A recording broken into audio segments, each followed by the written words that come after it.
We got one more on, and then we'll not one more on. We have one more on the phone. William from New Zealand? Or, no, is that it? William, are there? Hello. Hello.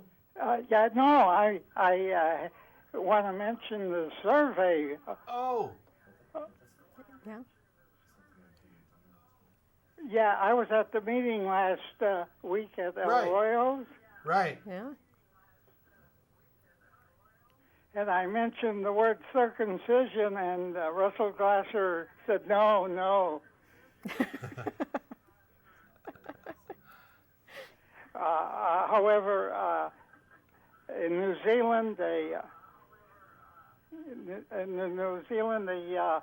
the survey by Dr. Dina Dell, who happens to be Jewish and is against circumcision, he said that 9 out of 10 New Zealand women preferred the men to be intact. So if you're really interested in satisfying your wife, don't get circumcised. Yeah. Yeah, and actually, that's a good point. I appreciate the call, William. We're going to go ahead and let you go. We'll talk about that in just a second. Well, wait, I want to say one more thing. I was present when my younger brother was circumcised by my grandfather, who was a Morial, and he screamed, and I was only 3 years old, so that's it. It's a torture to circumcise somebody. Thank you. Yeah. Thanks. Thanks a lot for calling, William. Appreciate it. Yeah, the survey that he's talking about, I mean, this is New Zealand women, 9 out of 10 prefer uncircumcised. Yeah. If you do the same poll in the United States, what you'll find is that I think it's 8 out of 10 prefer circumcised men. And that demonstrates an important aspect of this that we really didn't get to, which is kind of this cultural, social system we've built up where you have a norm that's expected, and people are immediately offended when you challenge what the norm is. And it doesn't matter whether we're talking about Christianity. People get offended when I talk about Christianity as if I'm talking about them. That's not the case. I'm talking about their religious belief. People get offended if you challenge any of their sacred cows. This idea, this kind of social construct, is that you can go ahead and address what we had on that. Yeah. Basically, what you see is that in women who have experience with both circumcised and intact men, most of them prefer intact men. And what you find is if you do a survey of, for example, in the U.S., most women have little or no experience with intact men, and so they're going to express a preference for circumcised men. There's also a little bit of the go with what you know thing. Well, there's that, and there's this. Men are a little, concerned about whether women like them as they are, and so if a woman has a partner, there's often a lot of at least pressure in her mind to like whatever her partner has, because guys don't want their woman rejecting them, and in fact, on a lot of bulletin boards and stuff I've read, mothers who commented that they felt they had to have their sons circumcised, not because they wanted to, because they were pretty traumatized by the idea, but they felt like they had to because their husband was circumcised, and they didn't want their husband to think they were rejecting his penis.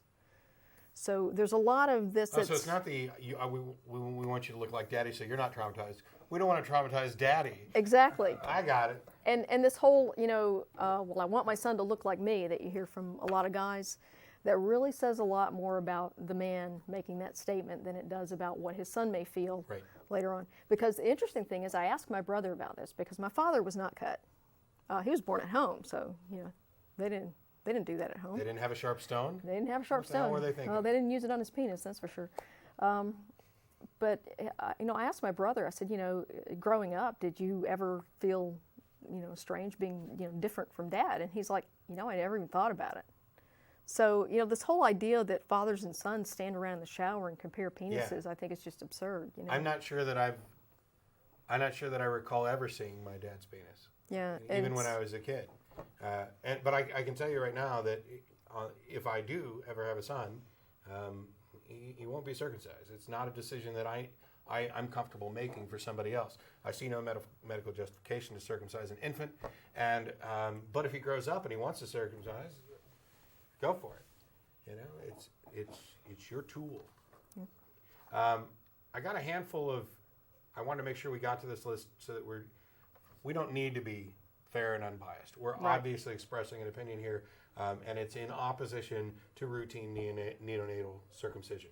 But I wanted to touch on some of the general arguments for circumcision and talk about them real quick and kind of give the response to it. Okay. The first one on the list is studies shown that boys have a 1 in 1,000 chance of urinary tract infection if they're circumcised versus 1 in 100 for uncircumcised. Okay.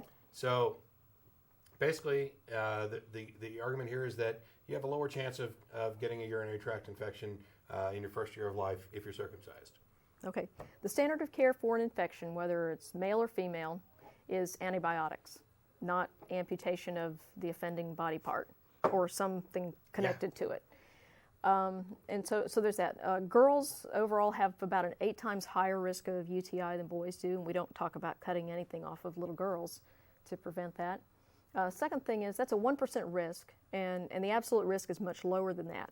But you compare that to about a 2% risk of complications from a circumcision, and circumcision starts to look not so good. Common complications for circumcision include hemorrhage and infection, and babies can and do die from those. So even though it's not common, it does happen, and 1 is too many. Let's see, there was another thing I wanted to bring up on that too. Oh, and all of this is if you don't count pain as a complication. Right. And also, if you ignore the fact that this isn't really reversible. Yes. There is a movement, and you can go on the web and find out more information about it, about men who are trying to restore their foreskin. My understanding of this is that what you end up with is you're not getting your foreskin back. It's never coming back. Right. But you can return your penis to the appearance of what it originally was. Yes. But this is generally, I mean, outside of extremely complicated plastic surgery, it's non-reversible. And I'm not even sure that would you have to get a penis donor in order to really get the proper effect returned of having a foreskin? And can they even connect to those nerve endings? I mean, this is an irreversible thing. So the next one on the arguments for, which we actually already touched on, which was penile cancer prevention. But penile cancer affects only one in about 100,000 older men and is related to sexual behavior and has nothing at all to do with whether or not you're circumcised. And we've covered the claims of lower risk of sexually transmitted diseases. The study, if I'd done this show 2 years ago, I'd have said there's no evidence at all that this is helping with anything. In 2006 and 2007, there was this huge study done. Huge probably isn't the best word. It's probably the largest study of its kind that studied circumcised and uncircumcised men in Kenya and Uganda whose partners, whose wives, because this was all about heterosexual sex, were HIV positive. And they provided them all with condoms, and then they did a study. And the results, which I don't want to overly chuck the study. There are problems with results, but it's still a decent study. It was significant enough to convince the World Health Organization and the United Nations Council on AIDS Prevention to encourage Kenya to look into male circumcision as a prophylactic measure against the spread of HIV.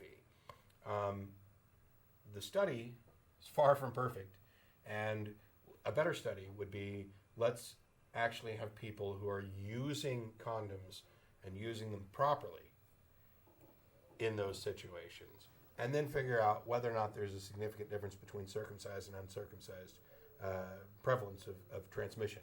Because the other thing that good medical studies show is that a condom is the single best preventative measure you're ever going to find. And once, for those of you who aren't familiar with penises or condoms, once you put the condom on your penis, it really doesn't matter too much anymore whether you were circumcised or not. You've dipped it in latex. You're covered. So I'd like to see a study that actually shows that despite proper condom use and cleaning, that uncircumcised men are significantly less likely, or significantly more likely.